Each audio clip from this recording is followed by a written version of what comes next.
Hello friends, स्वागत है इस चैनल पर। आज के इस वीडियो में हम लोग बीएसएससी का अगला क्लास देखने वाले हैं। आपको पता होगा फ्रेंड्स कि चैनल पर बीएसएससी स्पेशल जीके जीएस का क्लास प्रतिदिन आ रहा है। तो आप लोग इस चैनल से नहीं जुड़े हैं तो जुड़े और इन प्रश्नों का जवाब दें। देखिए फ्रेंड्स, इसमें जितने भी प्रश्न हैं बीएसएससी में पूछे गए हैं और इन प्रश्नों के अलावा जितने भी हम लोग व्याख्या करेंगे वो बीएसएससी के लिए बहुत ही इंपॉर्टेंट होगा। ठीक है फ्रेंड्स, तो इन सारे प्रश्नों को देखिए। देखिए, प्रश्न पूछा गया है कि वेनसांग के द्वारा कौन सा पुस्तक लिखा गया था। तो पहला बात तो आपको यही याद रखना है कि वेनसांग जो है एक चीनी यात्री था और इसके द्वारा सियुकी नामक पुस्तक लिखा गया था। ठीक है, वेनसांग एक चीनी यात्री था, इसके द्वारा सियुकी नामक पुस्तक लिखा गया था। और वेनसांग किस देश का, मतलब कि ये जो था ये चीन का यात्री था। और वेनसांग किसके दरबार में आया था पूछा जाए तो हर्षवर्धन के दरबार में आया था। ये भी याद रखना है कि हर्षवर्धन के दरबार में आने वाला एक चीनी यात्री कौन था, वेनसांग था, जिसके द्वारा सियुकी नामक पुस्तक लिखा गया था। ठीक है, ये इतना याद रखिए। चलिए और तीनों इन पुस्तकों के बारे में बताते हैं। देखिए, इंडिका जो पुस्तक है ये मेगास्थनीज के द्वारा लिखा गया था। और मेगास्थनीज के बारे में आपको पता होगा कि ये सेल्यूकस निकेटर का राजदूत था और इसके द्वारा इंडिका नामक पुस्तक लिखा गया था। रेहला नामक पुस्तक के भी बारे में आपको पता होगा कि मोरक्को का यात्री एक मोहम्मद बिन तुगलक के दरबार में आया था, जिसके द्वारा रेहला नामक पुस्तक लिखा गया था। उसी तरह आपको याद रखना है कि किताब उल हिंद नामक पुस्तक जो है, जिसे तहकीक हिंद भी कहा जाता है, ये मोहम्मद गजनवी के दरबार में एक आया था विदेशी यात्री, जिसका नाम था अलबरूनी के द्वारा ये लिखा गया था। ठीक है, मोहम्मद गजनवी के शासनकाल के समय आया था अलबरूनी, उसके द्वारा किताबुल हिंद लिखा गया था। सियोकी हर्षवर्धन के साल सियोकी जो पुस्तक है, इसके लेखक जो हैं वेनसांग, ये हर्षवर्धन के दरबार में आए थे। रेहला नामक पुस्तक जो है इब्न बतूता के द्वारा लिखा गया था, जो कि मोरक्को का यात्री है। और इंडिका नामक पुस्तक जो है मेगास्थनीज के द्वारा लिखा गया था। इन चारों पुस्तकों से हर एग्जाम में प्रश्न रहता है, तो इन प्रश्नों को अच्छे से समझ लें पहले, उसके बाद अगला क्वेश्चन देखें। ठीक है फ्रेंड्स, चलिए हम लोग नेक्स्ट देखते हैं। देखिए, प्रश्न पूछा गया है कि संपूर्ण क्रांति का आह्वान किसने किया था। तो आपको पता होगा कि संपूर्ण क्रांति का आह्वान जयप्रकाश नारायण के द्वारा किया गया था। और संपूर्ण क्रांति की शुरुआत जो हुआ था 5 जून 1974 को पटना के गांधी मैदान से शुरू किया गया था। 5 जून 1974 को पटना के गांधी मैदान से संपूर्ण क्रांति की शुरुआत किया गया था। और 25 जून 1975 को दिल्ली के रामलीला मैदान से भारत में राष्ट्रव्यापी सत्याग्रह की शुरुआत जयप्रकाश नारायण के द्वारा किया गया था। 25 जून 1975 को भारत में राष्ट्रव्यापी सत्याग्रह का शुरुआत जयप्रकाश नारायण के द्वारा किया गया था। ठीक है, ये भी आपको याद रखना है। और ये इसी तिथि के दिन जो है इंदिरा गांधी के द्वारा भारत में राष्ट्रीय आपातकाल लगाया गया था। ठीक है, ये भी याद रखिए।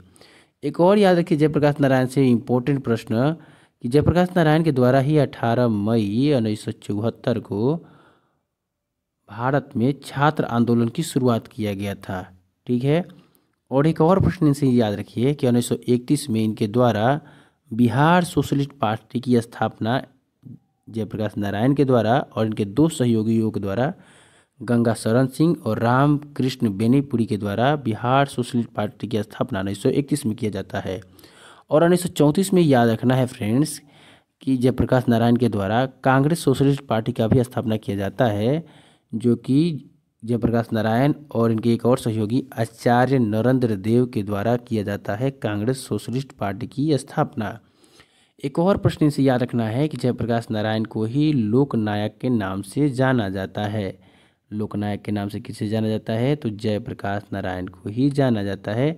तो इनसे इतना इम्पोर्टेंट प्रश्न बनता है, तो इन सारे प्रश्नों को आप फिर से अच्छे से देख लें, क्योंकि ये सारे प्रश्न कभी ना कभी किसी न किसी एग्जाम में आए हुए हैं। और ये बीएसएससी के लिए बहुत ही इंपॉर्टेंट है, क्योंकि बीएसएससी में 75 जो है जीके जीएस से क्वेश्चन है, जो कि जीके जीएस भी बीएसएससी में अपना बहुत महत्वपूर्ण स्थान रखता है। ठीक है फ्रेंड्स, चलिए हम लोग नेक्स्ट देखते हैं। देखिए, प्रश्न पूछा गया है कि अल हिलाल पत्रिका के संपादक कौन थे। अल हिलाल पत्रिका के संपादक जो है अबुल कलाम आज़ाद थे। और इस पत्रिका का प्रकाशन जो हुआ था 1912 में हुआ था।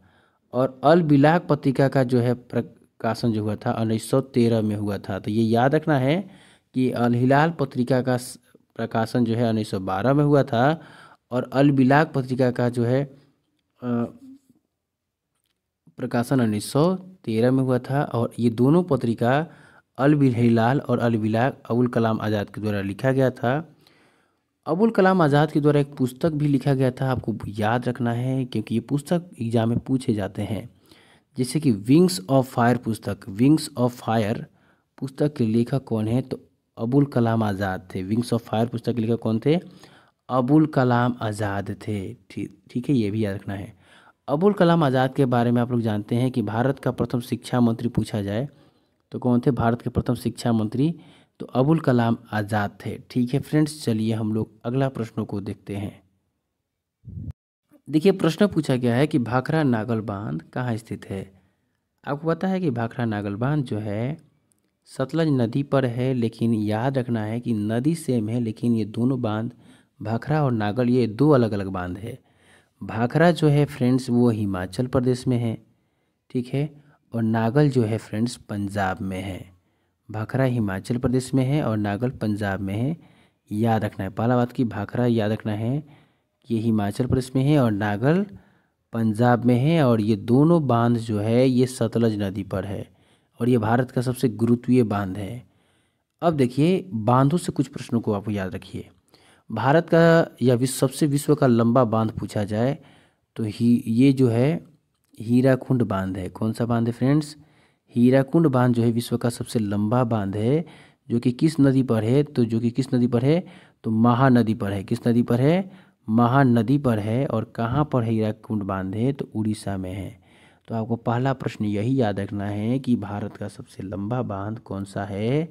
हीराकुंड बांध है। वो किस नदी पर है? तो महानदी पर है। और किस राज्य में है? तो उड़ीसा में है। तो ये बांध सबसे लंबा है। लेकिन फ्रेंड्स सबसे ऊंचा बांध पूछ दिया जाए तब तो सबसे ऊंचा बांध जो है ये टिहरी बांध है। कौन सा बांध है? टिहरी बांध है, जो कि भागीरथी नदी पर है। भागीरथी नदी पर है और कहाँ है? उत्तराखंड में है। कहाँ है फ्रेंड्स? तो उत्तराखंड में है। कहाँ है? उत्तराखंड में है। तो ये याद रखना है कि भारत का सबसे ऊंचा बांध कौन सा है? तो टिहरी बांध है। किस नदी पर है? भागीरथी नदी पर है और कहाँ है? उत्तराखंड में है। तो लंबा और ऊंचा दोनों आपको याद हो गया। और भाखड़ा और नागल बांध किस नदी पर है ये भी याद हो गया। अगला एक दो प्रश्न और देख लीजिए।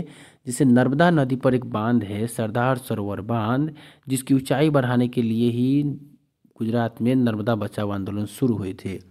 सतलज नदी पर तो आप लोग देख लिए। चिनाब नदी पर याद रखिएगा सलाल जो बांध है या तुलबुल जो बांध है वो चिनाब नदी पर है और जम्मू कश्मीर में है। चलिए हम लोग नेक्स्ट देखते हैं।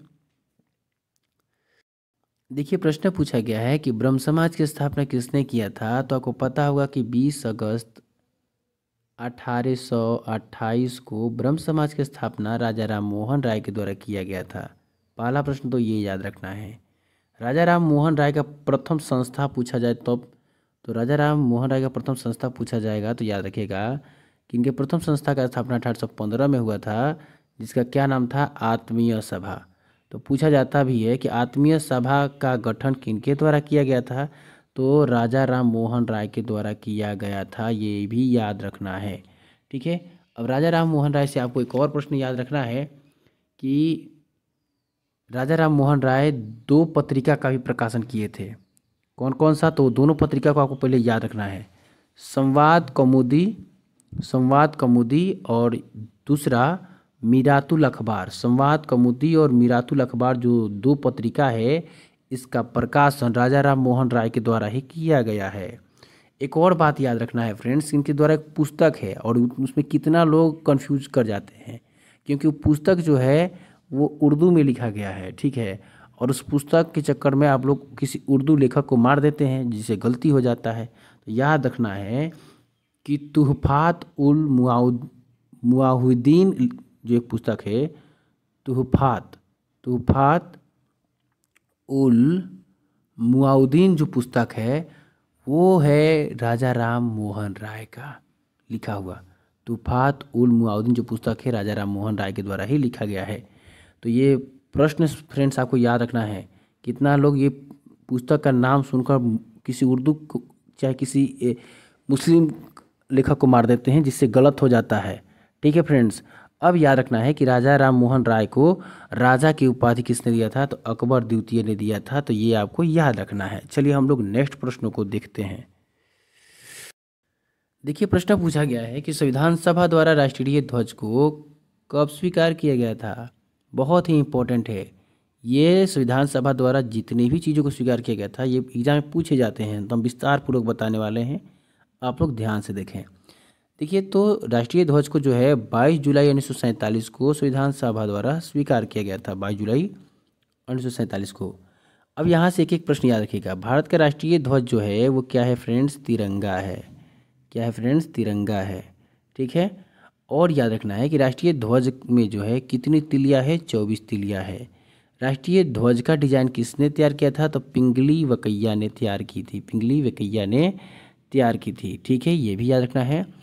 उसके बाद याद रखना है कि राष्ट्रीय ध्वज का अनुपात क्या है, लंबाई चौड़ाई का अनुपात 3:2 है। ठीक है, ये याद रखना है राष्ट्रीय ध्वज से इतना प्रश्न। ठीक है, और इम्पोर्टेंट एक प्रश्न आपको याद रखना है कि 24 जनवरी 1950 को भारत के संविधान सभा द्वारा राष्ट्रीय गान यानी कि जन गण मन, ठीक है, जन गण मन और राष्ट्रीय गीत वंदे मातरम को भी स्वीकार किया गया था। कब स्वीकार किया गया था, तो 24 जनवरी 1950 को राष्ट्रीय गान और राष्ट्रीय गीत, राष्ट्रीय गान क्या है, जन गण मन है, और राष्ट्रीय गीत क्या है, वंदे मातरम है, इसको स्वीकार किया गया था।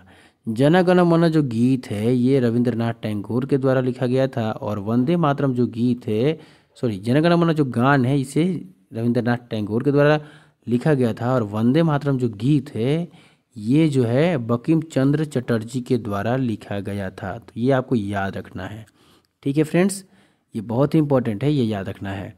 अगला देखिए, 22 जनवरी 1947 को ही संविधान सभा द्वारा प्रारूप संविधान सभा द्वारा प्रस्तावना को स्वीकार किया गया था। संविधान सभा द्वारा प्रस्तावना को कब स्वीकार किया गया था, प्रस्तावना को, तो 22 जनवरी 1947।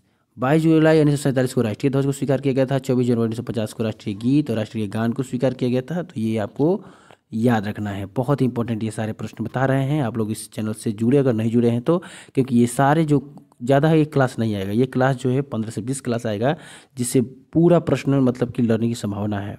ठीक है, यानी कि इस क्लास 20-25 क्लास में आपको 50 से 55 क्वेश्चन में कोई दिक्कत नहीं होगा। ठीक है, चलिए हम लोग नेक्स्ट देखते हैं। देखिए प्रश्न है कि भारतीय राष्ट्रीय गान पहली बार गाया गया था। तो आपको पता होगा कि भारतीय राष्ट्रीय गान जो है पहली बार जो है गाया गया था 27 दिसंबर 1911 को कलकत्ता अधिवेशन में। 27 दिसंबर 1911 को कलकत्ता अधिवेशन में पहली बार राष्ट्रीय गान जन गण मन जो है इसको गाया गया था, जिसके लेखक रविंद्रनाथ टैगोर हैं। ठीक है फ्रेंड्स, जो कि एक बांग्लादेशी थे। चलिए हम लोग नेक्स्ट प्रश्न को देखते हैं। देखिए प्रश्न पूछा गया है कि भारत में श्वेत क्रांति के जनक माने जाते हैं। देखिए श्वेत क्रांति को ऑपरेशन फ्लड के भी नाम से जाना जाता है, पहले याद रखिएगा, और इसे दुग्ध क्रांति भी कहा जाता है। ठीक है, अब सुनिए, श्वेत क्रांति के जनक जो है डॉक्टर वर्गीज कुरियन को माना जाता है। ठीक है, और याद रखना है कि श्वेत क्रांति के बाद भारत जो है दुनिया में पहला दूध उत्पादक देश बन गया, और वर्तमान में सबसे ज़्यादा दूध का उत्पादन भारत ही करता है। ठीक है फ्रेंड्स, ये आपको याद रखना है। उसी तरह फ्रेंड्स आपको हरित क्रांति के जनक पूछा जाए तो कौन थे, तो डॉक्टर एम.एस. स्वामीनाथन थे। ये भी आपको याद रखना है। चलिए हम लोग नेक्स्ट देखते हैं। देखिए प्रश्न पूछा गया है, छोटा सा ही प्रश्न है लेकिन आपको कंफ्यूज कर देगा। भारत का राष्ट्रीय फल क्या है, तो आप लोग जानते हैं भारत का राष्ट्रीय फल आम है। उसी तरह देखिए भारत का राष्ट्रीय फूल पूछा जाए तो कमल है। ठीक है, उसी तरह भारत का राष्ट्रीय पशु पूछा जाए तो बाघ है। उसी तरह भारत का राष्ट्रीय जलीय जीव पूछा जाए तो गंगा डॉल्फिन है, गंगा डॉल्फिन है। उसी तरह से भारत का राष्ट्रीय पक्षी पूछा जाए तो मोर है। उसी तरह भारत का राष्ट्रीय वृक्ष पूछा जाए तो क्या है, बरगद है। क्या है, बरगद है। ठीक है, ये बरगद है। और उसी तरह आपसे पूछा जाए भारत का राष्ट्रीय मछली हो गया, भारत का राष्ट्रीय पशु भी हो गया, और भारत का राष्ट्रीय वाक्य पूछा जाए तो क्या है, सत्यमेव जयते है, सत्यमेव जयते है। ठीक है, उसके बाद और कुछ बच रहा है इसमें, तो भारत का राष्ट्रीय फल फूल तो हो ही गया, तो इतना याद रखना है। ठीक है, उसी तरह बिहार का भी कुछ ये याद रखिएगा। देखिए बिहार का अगर पूछा जाए कि बिहार का राजकीय बिहार का राजकीय पेड़ क्या है, तो पीपल है। ठीक है, पीपल है बिहार का राजकीय पेड़। उसी तरह आपको याद रखना है कि बिहार का राजकीय फूल क्या है, तो गेंदा है। उसी तरह पूछा जाए कि बिहार का राजकीय मछली क्या है, तो मांगुर है। उसी तरह पूछा जाए कि बिहार के राजकीय पक्षी क्या है, तो गौरैया है। उसी तरह पूछा जाए कि बिहार के राजकीय पशु क्या है, तो बैल है। ठीक है, ये सारे इंपॉर्टेंट क्वेश्चंस बनते हैं, तो इसको देख लीजिएगा। ठीक है, ये भी एसएससी में पूछा जा सकता है कोई एक। चलिए हम लोग नेक्स्ट देखते हैं। देखिए प्रश्न पूछा गया है कि भारत में हरित क्रांति के जनक किसे माना जाता है। तो देखिए हरित क्रांति के जनक भारत में डॉक्टर एम एस स्वामीनाथन को माना जाता है। भारत में 1966 और 67 के बीच में हरित क्रांति आई थी। 66 और 67 के बीच में हरित क्रांति आई थी। उस समय भारत के प्रधानमंत्री लाल बहादुर शास्त्री थे। ठीक है, लाल बहादुर शास्त्री थे। और हरित क्रांति का सबसे ज़्यादा प्रभाव जो है पंजाब हरियाणा पर दिखाई दिया था। पंजाब और हरियाणा पर दिखाई दिया था। और किस फसल पर ज़्यादा दिखाई दिया था? गेहूं और चावल की फसल पर सबसे ज़्यादा दिखाई दिया था हरित क्रांति का प्रभाव। तो ये ध्यान रखना है, गेहूं और चावल की फसल पर। ठीक है, हरित क्रांति के बाद ही पंजाब और हरियाणा में 1970 के आसपास गेहूं और चावल की शुरुआत किया गया था। गेहूं और चावल की फसल उगाने की शुरुआत किया गया था। हरित क्रांति का संबंध जो है खाद्यान्न उत्पादन से है। ठीक है, तो आपको ये याद रखना है फ्रेंड्स। चलिए हम लोग नेक्स्ट प्रश्नों को देखते हैं। देखिए प्रश्न पूछा गया है बहुत ही अच्छा, लेकिन आप यहाँ गलत जवाब दे सकते हैं। प्रश्न पूछा गया है कि वृंदावन गार्डन स्थित है। तो आपको पता होगा कि वृंदावन गार्डन जो स्थित है मैसूर में स्थित है, मथुरा में नहीं है। ये ध्यान रखना है। देखिए प्रश्न पूछा गया है कि पटना हाईकोर्ट की स्थापना किस वर्ष हुआ था। तो आपको पता होगा कि पटना हाईकोर्ट की स्थापना 1916 में हुआ था। ठीक है, अब याद रखिए यहाँ से बहुत सारे प्रश्न। पटना हाईकोर्ट की स्थापना 1916 में हुआ था। भारत का प्रथम उच्च न्यायालय का स्थापना कब हुआ था। तो भारत में प्रथम उच्च न्यायालय की स्थापना 1862 में हुआ था, कलकत्ता में हुआ था, अंग्रेजों के द्वारा उच्च न्यायालय। और भारत का प्रथम उच्चतम न्यायालय की स्थापना कब हुआ था। तो 1774 में हुआ था। 1773 के रेगुलेटिंग एक्ट के तहत वो भी कहाँ हुआ था? कलकत्ता में ही हुआ था। तो उच्च न्यायालय की भी स्थापना 1862 में जो हुआ था कलकत्ता में हुआ था। और उच्चतम न्यायालय की भी स्थापना 1774 में रेगुलेटिंग 1773 के रेगुलेटिंग के तहत 1774 में जो हुआ था वो कलकत्ता में ही हुआ था। और सुप्रीम कोर्ट की स्थापना तो आप लोग जानते हैं कि 26 जनवरी 1950 को सुप्रीम कोर्ट की स्थापना हुआ था। और 28 जनवरी 1950 से अपना कार्य करने लगी थी। ठीक है, तो ये ध्यान रखना है। अब यहाँ से और अब वो 2-3 प्रश्न याद रखना है। किस अनुच्छेद के तहत कहा गया है कि भारत में एक सर्वोच्च न्यायालय होगा। तो अनुच्छेद 124 के तहत कहा गया है कि भारत का एक सर्वोच्च न्यायालय भी होगा। ठीक है, सेम इसी तरह का एक प्रश्न और याद रखना है कि अनुच्छेद 214 में कहा गया है कि प्रत्येक राज्य का एक उच्च न्यायालय होगा। तो अनुच्छेद 214 में कहा गया है कि प्रत्येक राज्य का एक उच्च न्यायालय होगा। और अनुच्छेद 124 में कहा गया है कि भारत का एक सर्वोच्च न्यायालय होगा। तो देखिए अभी ध्यान रखना है कि वर्तमान में उच्च न्यायालयों की संख्या जो है 25 है। ठीक है, उच्च न्यायालयों की संख्या कितना है? 25 है।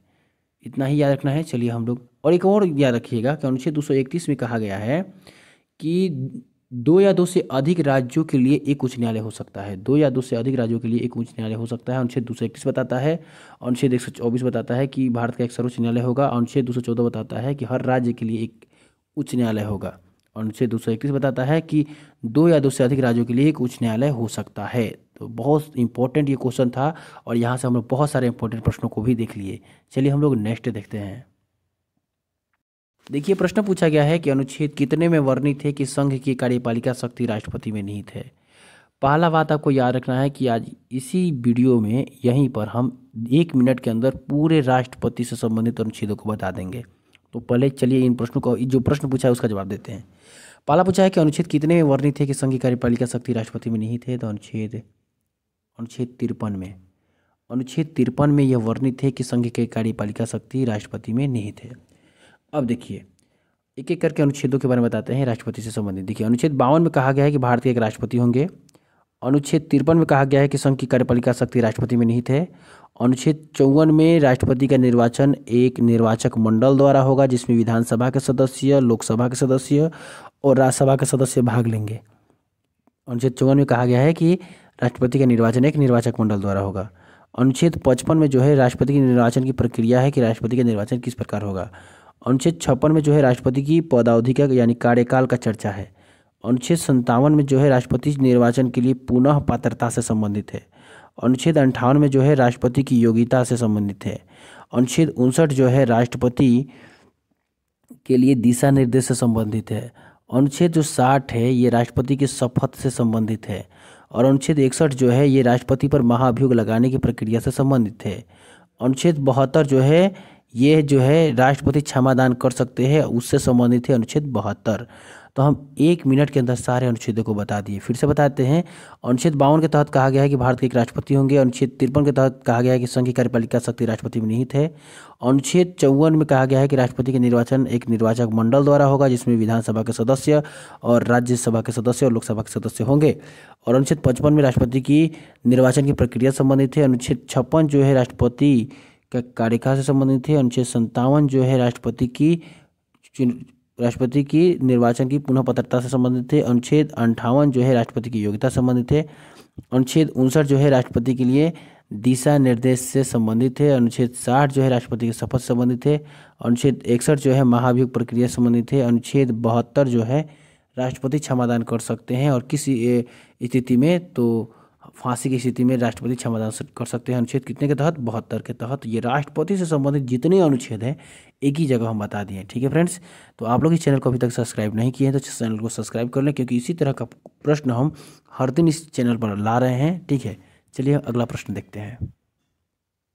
देखिए, प्रश्न पूछा गया है कि भारत का सर्वोच्च नागरिक सम्मान पुरस्कार क्या है। तो आपको पता होना चाहिए कि भारत का सर्वोच्च नागरिक सम्मान पुरस्कार भारत रत्न है और दूसरा सर्वोच्च नागरिक सम्मान पुरस्कार जो है पद्म विभूषण है। और याद रखना है विश्व का सर्वोच्च नागरिक सम्मान पुरस्कार क्या है? नोबेल पुरस्कार है। और एशिया का सर्वोच्च नागरिक सम्मान पुरस्कार है क्या है? तो रेमन मैग्सेसे पुरस्कार है। फिर से सुनिए, भारत का सर्वोच्च नागरिक सम्मान पुरस्कार भारत रत्न है और दूसरा क्या है? पद्म विभूषण है दूसरे नंबर पर। और दुनिया का सर्वोच्च नागरिक सम्मान पुरस्कार क्या है? नोबेल पुरस्कार है। और एशिया का सर्वोच्च नागरिक सम्मान पुरस्कार क्या है? रेमन मैग्सेसे पुरस्कार है। चलिए अब देखते हैं भारत रत्न के बारे में। तो देखिए, भारत रत्न जो है इसकी शुरुआत 2 जनवरी 1954 को किया गया था। ठीक है, 2 जनवरी 1954 को किया गया था। और भारत रत्न पहली बार 3 व्यक्तियों को दिया गया था जिसमें से CB रमन आपको याद रखना है, CB रमन और C राजगोपालचारी याद रखना है दूसरा ये। और तीसरे में याद रखना है कि डॉक्टर सर्वपल्ली राधाकृष्णन, डॉक्टर सर्वपल्ली राधाकृष्णन, ये 3 व्यक्तियों को दिया गया था। CB रमन, C राजगोपालचारी और डॉक्टर सर्वपल्ली राधाकृष्णन को पहली बार 3 व्यक्तियों को भारत रत्न दिया गया था। 2 जनवरी 1954 को इसकी शुरुआत किया गया था। उसी तरह पद्म विभूषण की भी शुरुआत 2 जनवरी 1954 को ही किया गया था। लेकिन इन प्रथम पद्म विभूषण अवार्ड जो है पुरस्कार है जो है वो किसको दिया गया था? तो ये आपको याद रखना है कि सत्येंद्र नाथ बोस को पहला जो है पद्म विभूषण पुरस्कार दिया गया था। चलिए हम लोग नेक्स्ट प्रश्न को देखते हैं। ये प्रश्न पूछा गया है बहुत ही इंपॉर्टेंट कि भारत का प्रथम परमाणु परीक्षण कब हुआ था। तो देखिए, भारत का प्रथम परमाणु परीक्षण 18 मई 1974 को हुआ था इंदिरा गांधी के सरकार के समय। 18 मई 1974 को हुआ था। और ऑपरेशन का नाम क्या था? तो operation smiling Buddha, operation smiling Buddha नाम था। और भारत का दूसरा और कहाँ हुआ था पहला परमाणु परीक्षण? तो ये याद रखना है कि राजस्थान के पोखरण के रेगिस्तान में हुआ था। और ये कहाँ है? तो राजस्थान में है। और पहला परमाणु परीक्षण यहीं पर हुआ था राजस्थान के पोखरण के रेगिस्तान में। और इस ऑपरेशन का क्या नाम था? Operation smiling Buddha. और इसकी शुरुआत कब किया गया, मतलब कि ये परमाणु परीक्षण कब हुआ था? तो 18 मई 1974 को। दूसरा परमाणु परीक्षण कब हुआ था? तो 13 मई 1998 को हुआ था राजस्थान के पोखरण के रेगिस्तान में ही हुआ था। लेकिन इस ऑपरेशन का नाम था ऑपरेशन देवी शक्ति। ऑपरेशन देवी शक्ति नाम था दूसरा परमाणु परीक्षण जो हुआ था उसका। उस ऑपरेशन का क्या नाम था? ऑपरेशन देवी शक्ति। उसी तरह याद रखना है कि ये जो परमाणु परीक्षण हुआ था अटल बिहारी वाजपेयी के समय हुआ था। ठीक है, तो ये याद रखना है। उसके बाद याद रखना है कि परमाणु अप्रसार संधि कब हुआ था? तो परमाणु अप्रसार संधि 1968 में हुआ था और 1970 में पास हुआ था। ठीक है, परमाणु अप्रसार संधि NPT का जो गठन हुआ था 1968 में हुआ था, 1970 में ये पास हुआ था। ठीक है, उसके बाद याद रखना है कि नो फर्स्ट यूज की घोषणा सबसे पहले करने वाला देश कौन सा है? तो चीन था। ठीक है, और भारत ने भी नो फर्स्ट यूज की घोषणा 2001 में किया था भारत ने भी। ठीक है, ये सारे प्रश्न इंपॉर्टेंट है, ये याद रखिएगा, ठीक है। एक और याद रखिएगा, अंतर्राष्ट्रीय अणु ऊर्जा अभिकरण की स्थापना जो हुआ था 27 मई 1957 को हुआ था, तो ये इंपॉर्टेंट है, इसको याद रखिएगा, ठीक है फ्रेंड्स। तो चलिए हम लोग आज जो है बहुत सारे इंपॉर्टेंट प्रश्नों को देखें। इसी प्रकार का प्रश्न फिर हम नेक्स्ट वीडियो में लेकर आएंगे, जो कि एग्जाम से रिलेटेड है और बहुत ही इंपॉर्टेंट प्रश्न है, प्रीवियस ईयर के सारे प्रश्न हैं, ठीक है। तो इन प्रश्नों को देखें और चैनल अच्छा लगे तो इसे सब्सक्राइब करें और लाइक करें, ठीक है। तब तक ले जय हिंद।